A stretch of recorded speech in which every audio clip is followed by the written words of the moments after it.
The country needs to honor these victims of a war that was not very popular. 29 died, twice that number burned. Jacksonville responded to the call for help and sent 2 rescue units to the scene. They were helping the men fighting in Vietnam. On that day, segregation died.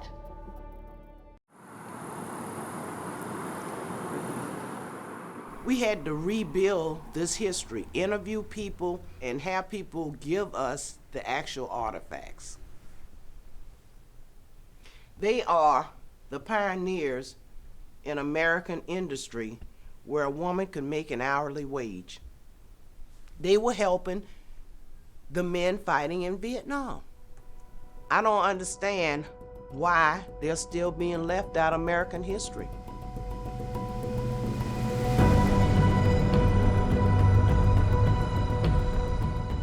This story had been hidden, locked away. People that live there today do not have any idea of what happened. The country needs to honor these people as victims of a war that was not very popular. Fairness and justice has not been obtained.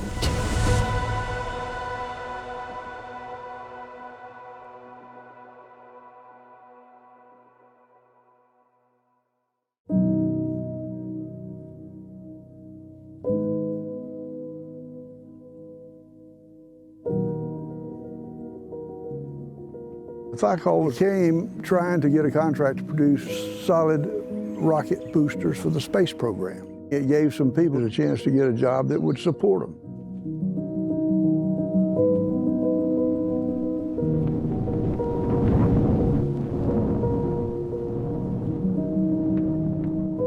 Ultimately, the NASA people decided to go with liquid fuel propellants.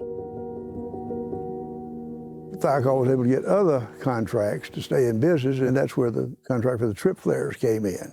The manufacturers of the trip flares were women.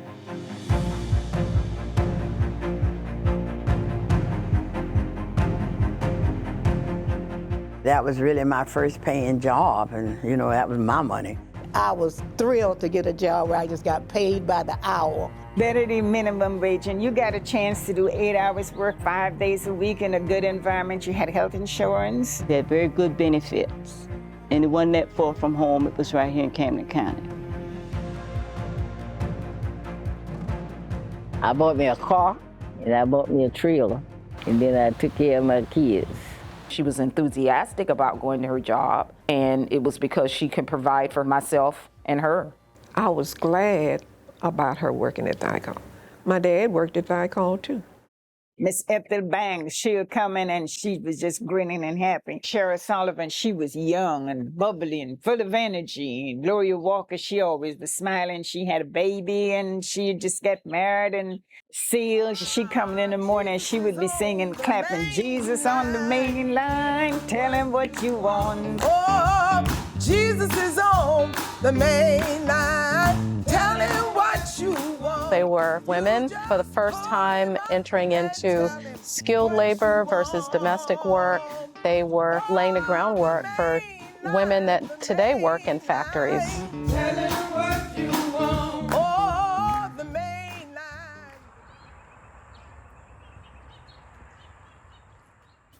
We've had an ongoing campaign. We're asking our elected officials in Congress to award the Congressional Gold Medal to the people killed at Thiokol. Everybody that worked in that building was working for the Vietnam War. We had a bunch of soldiers over there, and we were trying to help them out. They saved thousands of American lives. I had been a Navy photographer for the whole 10 years I was in the Navy. I got to see firsthand what a trip flare could do in lighting up an entire battlefield. It's hard to see at night sometime over there, and the trip flare, it illuminates. It's good if, say, the Marines coming in to get you. The people working there had been told that these trip flares were highly flammable, but they won't explode. You don't have to worry about that. One day, I had some on my shoe screen, and I went in my living room and I stood in front of the heater, I was on fire just that quick. You can rub your feet on it and get a smoke. Down the fire, you got to drop everything and run. Third time I ran, I didn't go back. I decided that kind of work was not for me. So I went to school and became a nurse. That was my calling. We had been out there before to fires in some of the buildings, but the explosion we never expected. There was a room where they stored all this stuff, magnesium and sodium nitrate. Fire went right down the hall, and that was when it blew up, and it blew all to hell.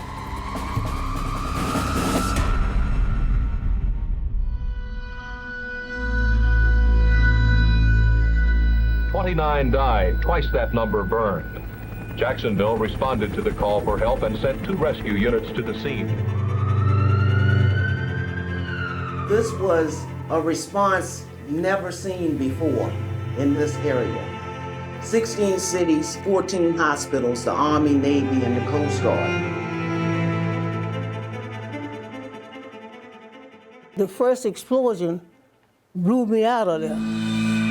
And so I hit the ground running. Whatever way I felt, it was something there and I couldn't get by it. I'm gonna die today. Lord, I don't want to suffer. Make it quick. And then the wind blows.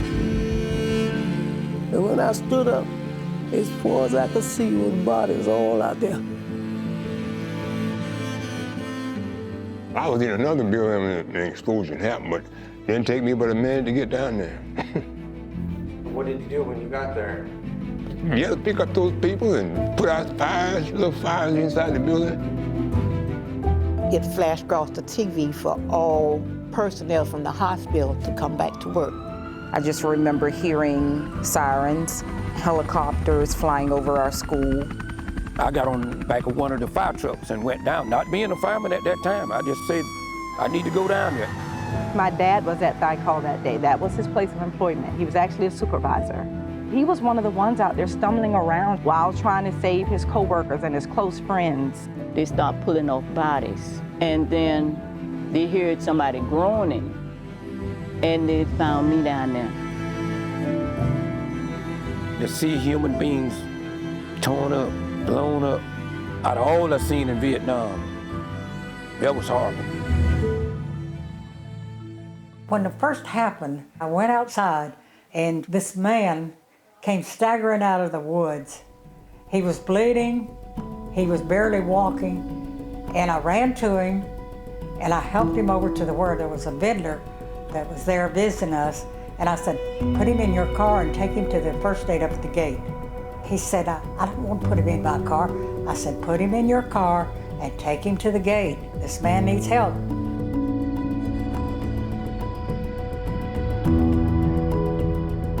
People knew there was a racial divide. One of the lead people for the Ku Klux Klan, his wife was saved that day at Thiokol. And it was her black co-workers that saved her in the explosion. A lot of the people that were hurt out there got transported in personal vehicles to area hospitals like Jacksonville, Brunswick, and the local Gilman Hospital. You got a 19-room hospital, but you notice SPR, these are segregated rooms. Only 6 rooms could be occupied by people of color.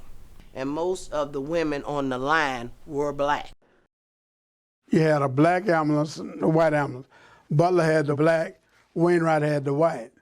And they had one body to go to Wainwright Funeral Home that was black that they thought was Caucasian. On that day, segregation died. No more SPR at the hospital, no more funeral home segregated ambulance service. People were coming to the gate to find out if their relatives were okay or what was happening to them. I heard somebody call my name, and it was my cousin Flossie. She was covered with dirt and stuff. She lost an arm. She has burns on her legs, over her whole body. Then my cousin Willie Mae, she was there, she got killed. But we still couldn't find where Charles was at. My uncle that worked there said Charles was at the road safe with him and thought about Betty and ran back towards the building. And a beam fell on him. They said when they found him, the beam was still laying across him and he was burnt without recognition. He was employed 7 days before the explosion happened. He was the big one of the family, you know, and nobody could mess with us because he was our defender.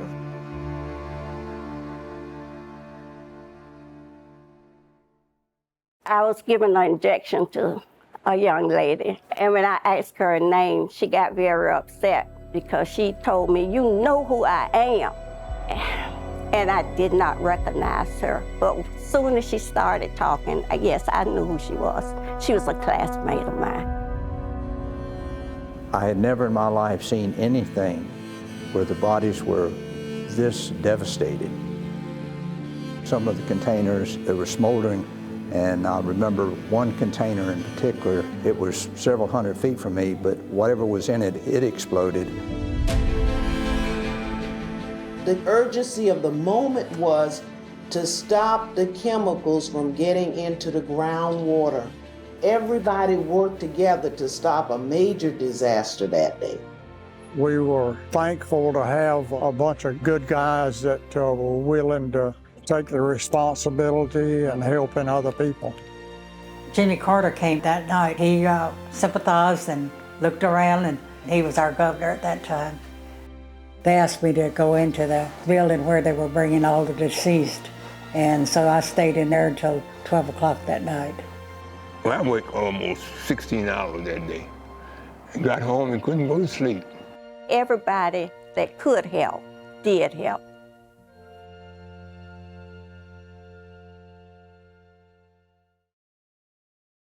This is the return to work order. It's dated March 5th. They told the people, if you don't come back to work, you will be fired, according to the union book. A week later, they called me and asked me did I want to come back. 1 week later? Yes, they wanted to know did I want to come back and help clean up. As soon as I got to go ahead, I went back. Some of the ladies said they couldn't go back because they had nightmares. I loved what I did, and so I was willing to come back. Most of the employees did come back. Were you surprised that so many people went back to work after the explosion? Yes, I really was. Me, you couldn't have dragged me out there. Not after that. In case something like this happened again, they would have everything in place. Before that happened, they didn't think it could happen. The Camden County Daycare Center, that was one of the things that happened, you know, because of the explosion. The children had been orphaned, and they opened that daycare center to care for those children. And that daycare center is still open today. Do you remember working with each of these folks? Every one of them. Any place you work, housekeeping is the major thing. And the best thing ever happened to a working man is OSHA. We had pallets and pallets of bullets that were rejected just sitting there. OSHA was not active. They would have shut us down because of some of the negligent things that were there. I really didn't know the danger that my wife was in. We couldn't sue Thicol because every employee that worked at Thicol was insured. It was a workman's comp, so you couldn't blame the plant. The persons who were killed or injured were welfare recipients and black women who were poor women in some corner of Georgia. You had people going and attacking people at their homes, and you better not sue them or something bad's gonna happen to you.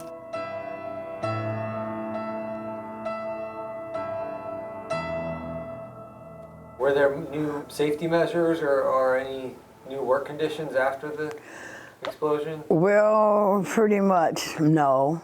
I don't remember them being any.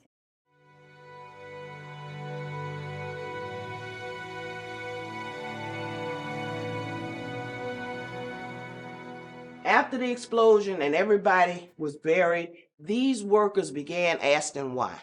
And they filed a civil suit, Flossie Marie Massey versus Thiokol Chemical Corporation in the United States of America.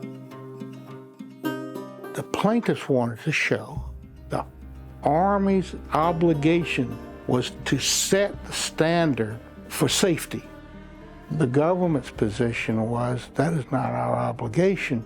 You, Thiokol, were the employer, and you had the obligation to keep your employees safe. The way it was functioning had been classified by the Army as a Class 2 fire hazard. It should have been a Class 7, which is an explosion hazard.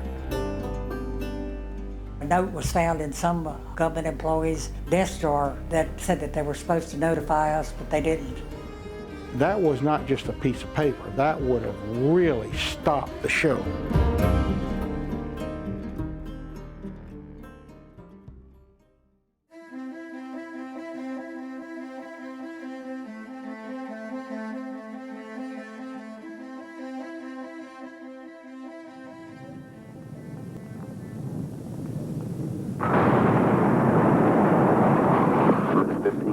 Velocity 2,900 feet per second, altitude 9 nautical miles, downrange distance 7 nautical miles.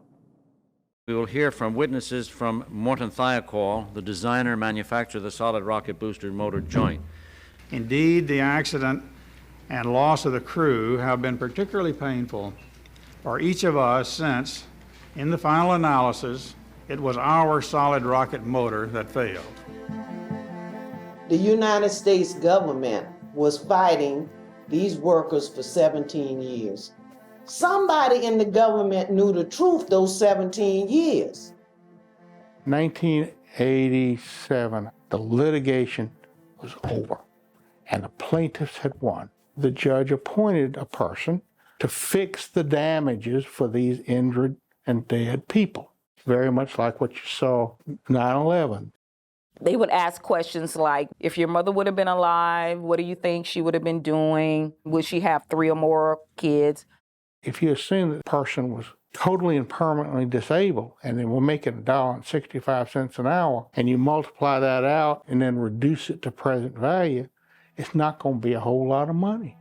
They did everything they could to minimize the worth of the people that were killed that day. And you're going against the government, and we was working for the government. You got to get what we can get.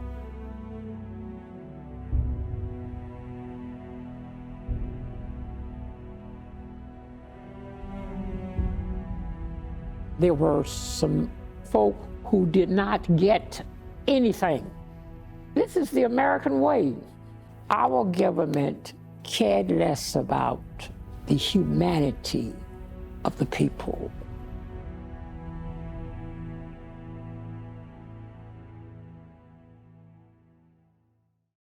This is the Thiokol Memorial National Monument. They supplied Vietnam. Now, the purpose of the Vietnam Memorial in DC is to heal. So we need to take the time and heal our people. We have a lot of people that's a part of Thiokol who the relatives died that don't want to remember this because of embarrassment or they just hurt.